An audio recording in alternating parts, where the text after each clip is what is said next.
SCO summit में हिस्सा लेने के लिए विदेश मंत्री एस जयशंकर कल पाकिस्तान के इस्लामाबाद पहुंच गए थे और ये भारत के किसी विदेश मंत्री की तरफ से 9 साल बाद पाकिस्तान का दौरा है। जयशंकर के पाकिस्तान पहुंचने के कुछ ही घंटों बाद ही पाकिस्तान ने दबे मुंह ही सही लेकिन भारत के साथ द्विपक्षीय बैठक करने की इच्छा जाहिर कर दी है। पाकिस्तान के योजना और विकास मंत्री एहसान इकबाल ने कहा कि ये भारत को तय करना है कि वो सम्मेलन से इतर पाकिस्तान के साथ बायलैटरल टॉक्स करना चाहता है या नहीं। पाकिस्तान, भारत और पाकिस्तान के विदेश मंत्रियों के बीच द्विपक्षीय बैठक का प्रस्ताव रखना चाहेगा।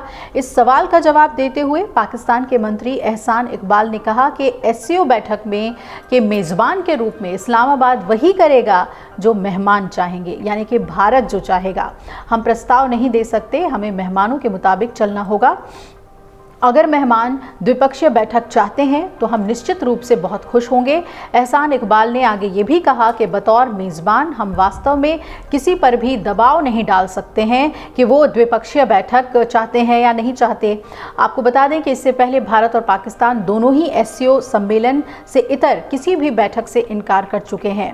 वहीं एक प्रेस कॉन्फ्रेंस के दौरान जब ये पूछा गया कि पाकिस्तान भारत के साथ व्यापारिक संबंध बहाल करना चाहेगा या नहीं, इस पर इकबाल ने कहा कि दोनों पक्षों को लाहौर समझौते के मुताबिक ही काम करना चाहिए। उन्होंने आगे कहा कि अगर हम लाहौर समझौते के मुताबिक चलेंगे तो ऐसी कोई समस्या नहीं होगी जो मिलकर हल ना की जा सके। एस जयशंकर के पाकिस्तान दौरे को इस्लामाबाद में भारत के सकारात्मक कदम के तौर पर देखा जा रहा है।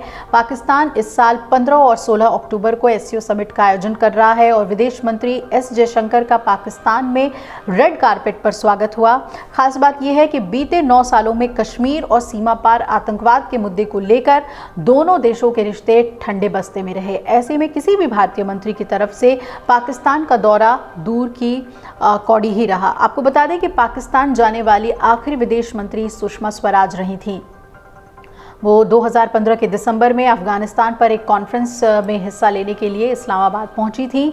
पाकिस्तान कश्मीर का राग भी हालांकि आलापना बंद नहीं कर पा रहा। समिट के दौरान ही उसने चीन के सुर में सुर मिलाया। एससीओ समिट के दौरान दोनों देशों ने एक साथ कश्मीर पर रोना धोना किया और द्विपक्षीय बातचीत के बाद संयुक्त बयान में जम्मू कश्मीर का उल्लेख किया। अब गौर करने वाली बात यह है कि चीन ने कहा कि ये इतिहास का बचा हुआ मुद्दा है जिसे हल करने की ज़रूरत है।